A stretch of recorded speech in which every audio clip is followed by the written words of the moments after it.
teman-teman penikmat cerita-cerita horor di channel spesial horor dimanapun kalian berada.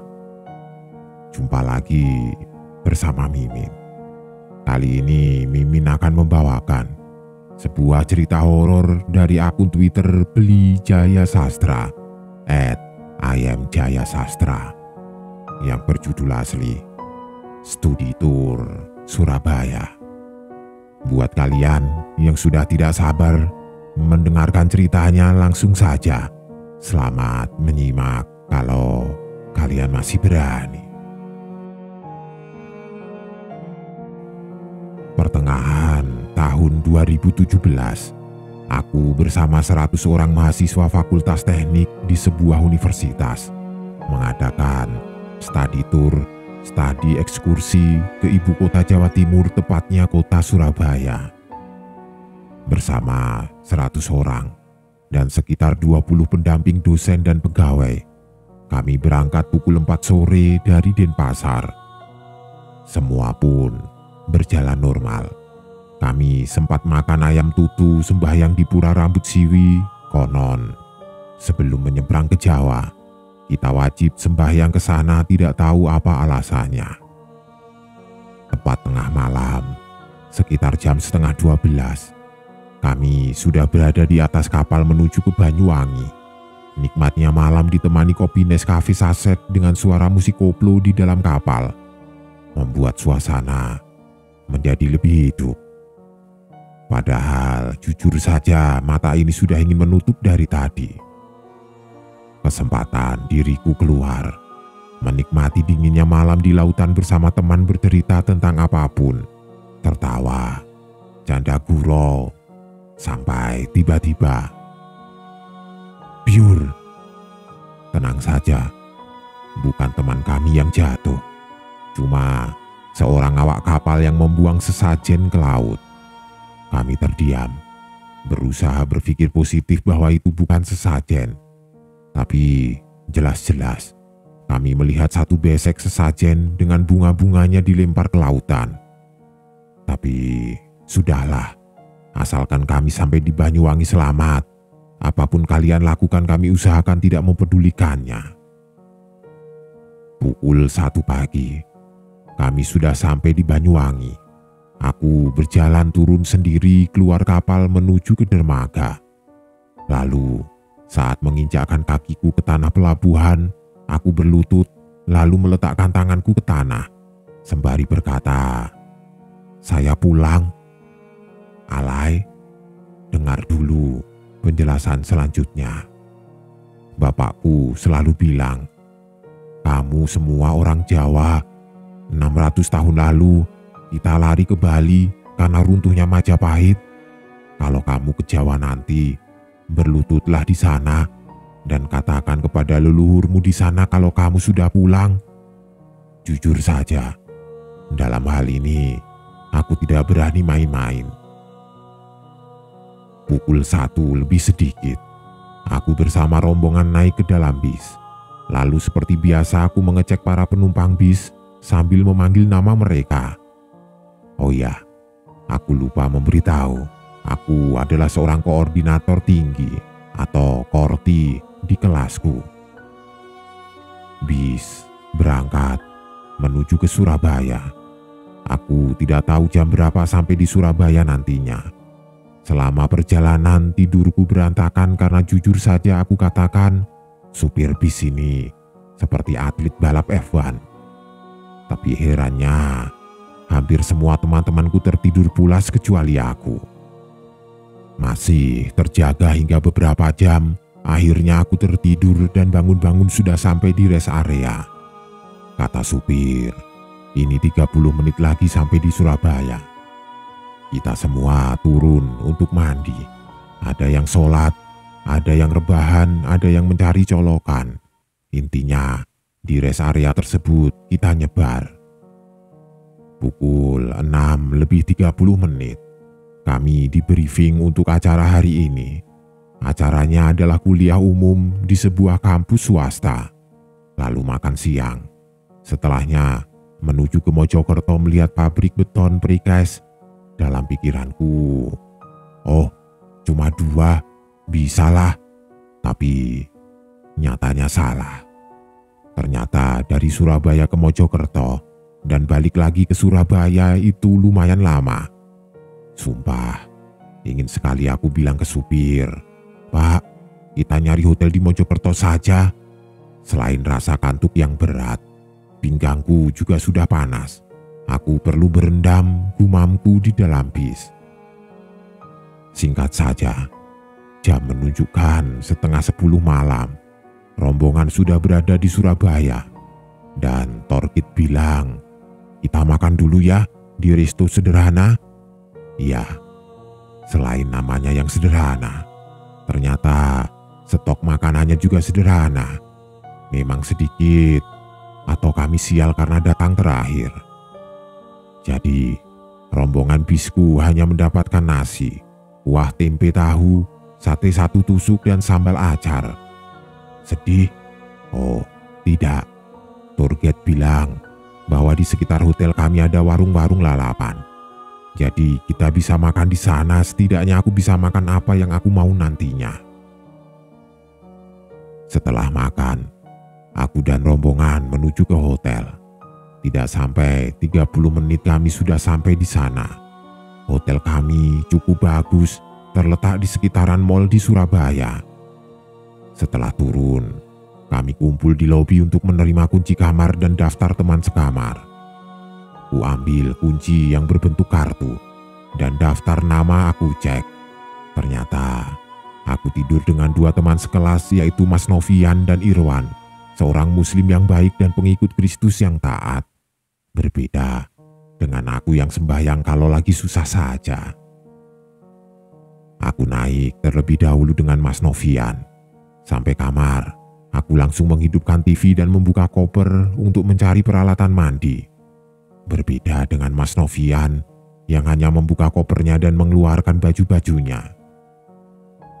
Tidak berselang lama, Irwan masuk tanpa membawa koper dan hanya mengenakan kaos oblong dan celana boxernya.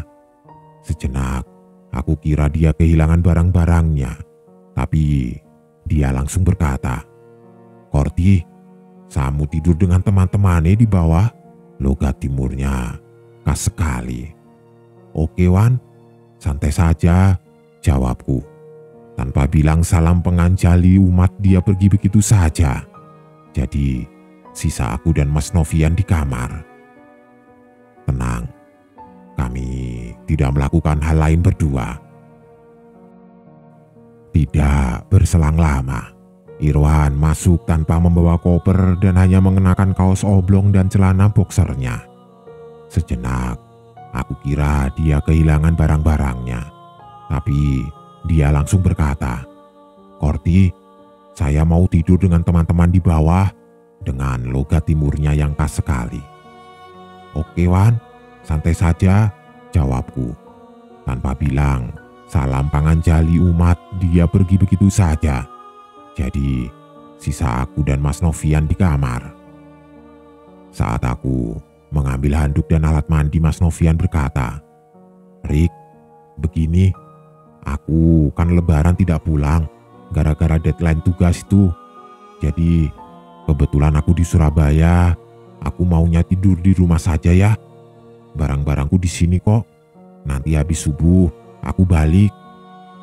Apakah kalian pikir aku orang jahat yang melarang seorang anak manusia yang ingin melepas rindu dengan orang tua dan keluarganya karena aku takut tidur sendiri? Tentu tidak. Oh, Mas orang Surabaya? Ya sudah, tidak apa-apalah Mas, santai saja," jawabku santai. Padahal dalam hatiku berkata lain. Tidak lama Mas Novian pergi meninggalkanku sendiri. Saat aku mengizinkannya, aku langsung masuk kamar mandi dan dia pergi tanpa izin. Selesai mandi, aku keluar dengan celana pendek dan baju kaos oblong dan handuk di pundakku. Saat keluar, aku berpikir, ini dijemur di mana ya? Kalau di kamar mandi memang kering. Namun, aku terdiam dan memandang jendela kamar lantai 4 ini. Aku berpikir, kenapa tidak dijemur di jendela saja? Baiklah, aku Aku memang desa atau kampungan, tapi bodoh amat. Aku tidak mau mandi besok dengan handuk yang setengah kering. Aku ambil peniti, aku gantungkan handukku di jendela dan aku biarkan angin malam mengeringkannya. Setelah itu, aku ambil tas kecilku lalu turun untuk membeli makan. Saklar listrik kamar, yang kalau mau hidup jika diselipkan kartu aku akali dengan brosur kampus. Entah kenapa, aku begitu tidak jelas hari itu. TV pun aku biarkan hidup. Aku bergegas turun mencari makanan. Akhirnya, aku dapatkan kepiting, asam manis, dan nasi. Tidak lupa dengan es. Aku naik ke lantai 4, masuk kamar. Tiba-tiba aku menemukan kamarku sudah gelap. Aku cek saklar listrik, ternyata brosur itu sudah hilang. Aku masukkan kartu kamarku di sana dan jreng. Aku terdiam sunyi. Kamarku tidak berubah. Baju tetap berantakan dengan koper, handuk pun tetap di jendela. Masih hening berpikir. Tiba-tiba kaget sumpah. Ternyata TV-ku tiba-tiba hidup. Siaran statis. Siaran semut.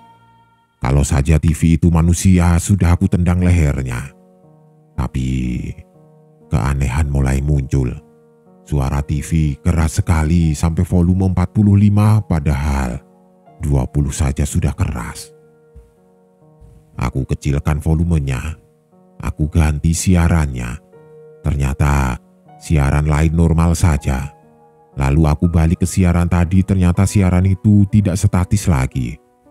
Aku terdiam sambil berpikir, oh begini ya TV di Surabaya. Lalu aku lanjutkan makan makananku sambil menonton TV sendirian di kamar. Selesai makan, aku buang begitu saja sampahnya di tong sampah. Aku cuci tangan dan aku menutup jendela kamar. Handuk aku gantung di kamar mandi dan aku bergegas tidur. Di kamar ini lampu ada 4, yaitu lampu tidur 2, lampu atas 1, dan lampu dekat TV 1. Aku tidak tahu fungsi lampu dekat TV. Lalu di kamar mandi hanya ada 1 lampu dan berwarna putih, berbeda dengan di kamar yang berwarna kuning. 3 lampu aku matikan, yaitu lampu atas, lampu dekat TV, dan 1 lampu tidur. Oh iya, di sini ada 2 kasur single yang masing-masing ada lampunya dan dipisahkan oleh laci kecil yang aku tidak tahu fungsinya apa. Untuk kamar mandi, aku tutup dan lampunya aku matikan. Jam menunjukkan pukul 12. Aku masih asik chatting dengan seseorang sambil ditemani TV. Di sini posisinya TV yang menontonku, bukan aku yang menonton TV. Tiba-tiba ada suara tok tok tok tok tok. Suara ketukan pintu kayu kamar ini. Otomatis aku terdiam untuk memfokuskan suara itu. Tok tok tok tok tok tok tok. Pukulannya pelan. Aku bangun perlahan mengambil baju kaos karena kebiasaanku tidur tanpa baju, hanya pakai celana saja. Sambil memakai baju, aku berjalan ke pintu. Belum selesai memakai baju, aku mengintip dari lubang pintu dan apa yang aku lihat? Tidak ada apa-apa. Aku terdiam dengan setengah badanku menggunakan baju. Aku balik ke kasur kembali dan membuka baju lalu masuk ke selimut. Dan suara TV aku keraskan sampai 14. Tiba-tiba suara tok tok tok tok tok tok ini muncul lagi. Suara mengetuk pintu kayu, tapi ini lebih sedikit keras. Aku terbangun. TV aku mute suaranya dan aku intip. Tidak ada siapa-siapa. Lalu aku balik lagi dengan perasaan kepo. Pasti kamar sebelah ada anak lain ini. Jadi aku sebagai korti tahu karakteristik anak-anak teknik, yaitu jahilnya tidak ketulungan. TV aku unmute dan aku duduk di atas kasur. Tiba-tiba benar dugaanku. Tok tok tok tok tok, tapi Tapi ini sangat tidak santai mengetuknya. Langsung aku berlari dan membuka pintu. Kosong. Aku menoleh kanan dan kiri, tidak ada siapa-siapa. Sepi. Dan aku baru ingat kalau sebagian anak-anak jahil itu sedang ada di lantai 3. Aku terdiam sejenak. Lalu aku menutup pintu kamar. Suara TV aku kecilkan, remote aku taruh di laci yang tidak berguna tadi. Aku masuk ke selimut dan aku berpikir, yang tadi siapa ya? Tiba-tiba, beberapa saat kemudian pintu kamar mandi terbuka. Lalu air keran hidup. Aku terdiam dan akhirnya aku berpikir, sialan, ini tidak beres. Aku harus keluar dari sini. Aku raih bajuku dan tasku, tidak lupa HP dan dompet. Waktu aku berbalik badan, tiba-tiba keran air berbunyi keras. Merinding, sudah pasti. Hantu mana yang meminjam WC-ku tanpa izin? Lalu lampu kamar mandi hidup mati. Dan kalian tahu apa yang ngeri? Saklar lampu kamar mandi ada di luar kamar mandi. Dan aku melihat saklar itu bergerak sendiri. Ceklek, ceklek, ceklek. Cuma 3 kali saja. Hidup, mati, hidup. Lampu kamar mandi hidup sekarang. Aku nge-freeze, mematung, tidak bisa ngapa-ngapain. Aku bingung. Kalau aku berlari keluar sudah pasti aku melewati kamar mandi.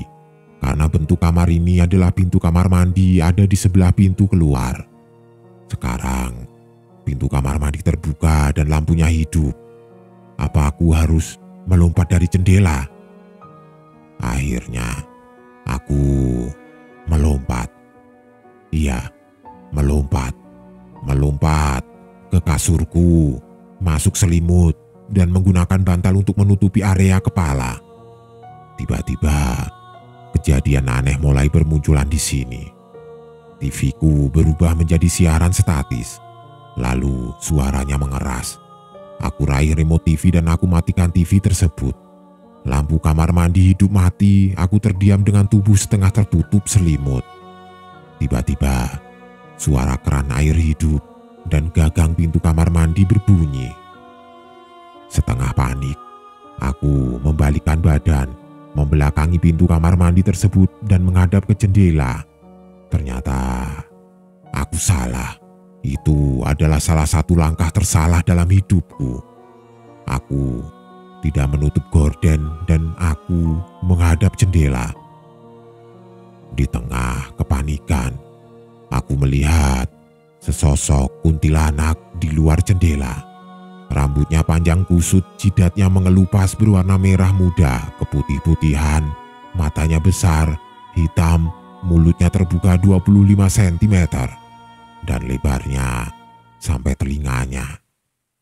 Bajunya putih kotor, tangannya putih mengelupas, jari menghitam.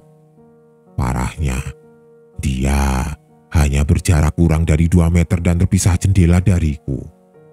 Tapi aku bisa mendengar suaranya. Bukan hihihi, tapi ha, seperti tertawa dengan mulut yang terbuka. Aku langsung masuk ke selimut, aku ambil HP-ku, aku telepon Mas Novian. Mas, balik hotel cepat mas, cepet, mas cepet. Baik Rick, sekitar 30 menit lagi ya. Dalam hatiku, 30 menit, mati aku. Dari dalam selimut. Aku tidak melihat sosok kuntilanak itu, tapi suaranya masih hak. Dan gorden jendela berterbangan. Padahal jendela tertutup, pintu kamar mandi menutup keras. Lalu, ini yang paling ngeri. Tiba-tiba ada suara seperti orang memukul pintu kayu dengan telapak tangannya terus selama hampir 5 menit. Lalu pintu kamar mandi terbuka paksa. Dan secara bersamaan shower berbunyi. Terus begitu, lampu kamar mandi, pintu dipukul, shower dan kran berbunyi, kloset berbunyi, Selama 30 menit, aku di dalam selimut menutup mata dan telinga. Sumpah, jika kalian di posisiku, pasti kalian sudah pingsan. Aku spam telepon Mas Novian, aku chat di Line, aku spam stiker, menangis. Tidak mikir nangis, merinding baru ada. Tiba-tiba semua sepi, hening. Aku tetap diselimut karena aku tahu tipu daya iblis dan setan sangatlah berbahaya. Aku tidak tahu kalau buka selimut takutnya muncul lagi si kuntilanak. Tiba-tiba suara ketokan tidak santai pada pintu kamarku terdengar. Dok, dok, dok, dok, dok, dok, dok. Dan tahu seramnya, ketoknya sekarang bukan dari luar, tapi dari dalam. Dok, dok, dok, dok, dok, dok, dok. Selama hampir 5 menit. Aku telepon ibuku tidak aktif, telepon bapak tidak aktif, telepon kakak juga tidak aktif. Aku telepon Novian, hanya berbunyi nut, nut, nut, nut, nut. Aku tidak tahu artinya, apakah itu artinya sinyal kita tidak ada atau apa. Tiba-tiba hening kembali. Sepi. Tiba-tiba suara ketukan logam dengan logam. Duk, duk, duk, duk. Aku diam. Duk, duk, duk. Tetap diam.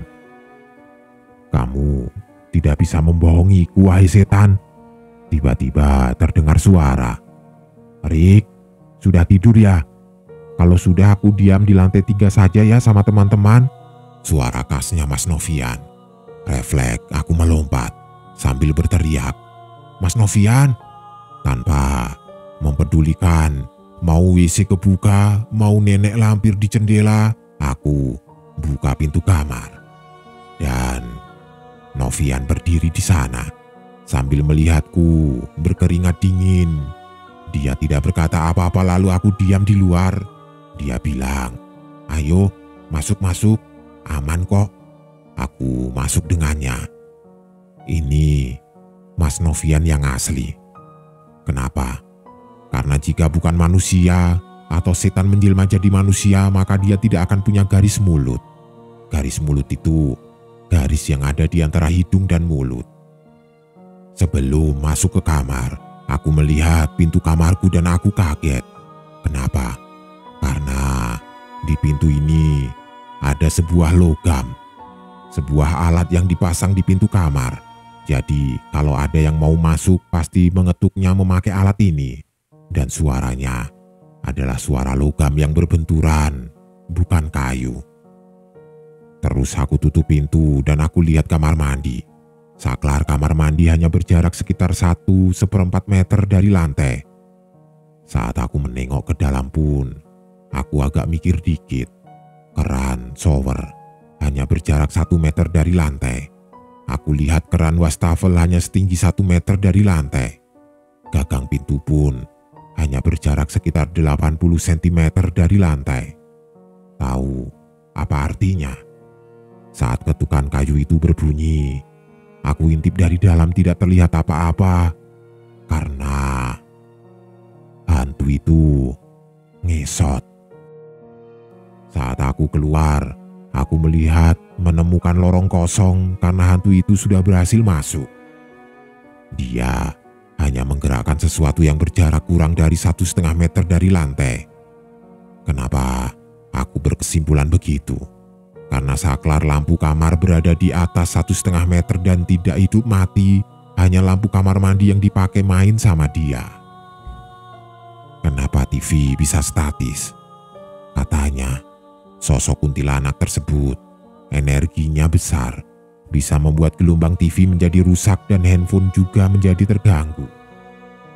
Tentang hantu ngesot itu, aku sudah tanyakan ke salah satu guruku dan beliau mengatakannya, iya, memang ngesot. Guruku bilang, salahku adalah mengundang mereka dengan menaruh handuk di jendela kamar dan meninggalkan kamar dengan lampu hidup. Untuk kesalahan pertama aku akui. Dan untuk kesalahan kedua, apa-apaan sih? cuma lampu saja sampai membuatku hampir gila. Esoknya aku sakit panas dan pusing. Paginya aku cerita ke Novian dan minta maaf. Dia pun minta maaf karena meninggalkanku sendiri. Sampai di Bali, pagi hari, aku masih dalam keadaan sakit. Sambil tiduran, aku bercerita semua tentang hal itu. Kecuali beberapa yang ekstrim, aku simpan sendiri. Aku tidak mau ibu bapak meradang dengan hantu-hantu Jawa. Sore harinya, aku diajak melukat dan besoknya aku sembuh.